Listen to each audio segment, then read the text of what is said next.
my people have different opinions on this, but my opinion is, you either don't have kids until you get it out of your system. Clubs and like, bars and drinking. We're not talking about having a drink, drinking, right? Like proper getting drunk consistently, or like every week or every weekend. Get it out of your system first. So clearly you still want to be kind of like not single but kind of independent. You don't want to have a family or home life if you're still doing those things. When you're ready to settle down, to have kids, there's totally different life, totally different lifestyle. These two, drink and family and kids, do not go together.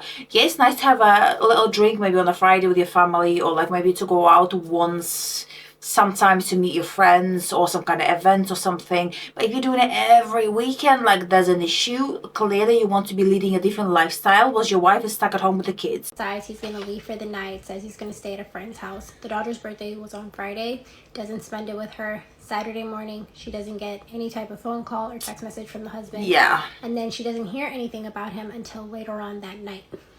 One of John's friends ends up reaching out to Shawnee and having some concerns, like, hey, have you heard from him? Like, I haven't heard anything from him.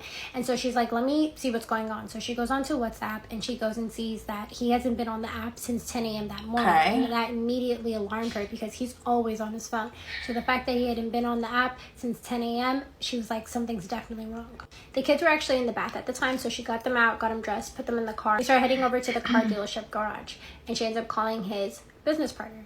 The business partner is like, hey, I don't know what's going on. It might be dangerous. Go ahead and pick up my girlfriend and take my girlfriend over there with you. We're going to call his business partner Brett. So she goes and picks up Brett's girlfriend. They head over to the garage. She left the kids in the car. She walks up and the garage is locked. She can't really get in there. So she calls the police, explains to them what's going on, and they decide about his family? Declare this a medium risk case because she mentioned that he was kind of depressed about his job and his business.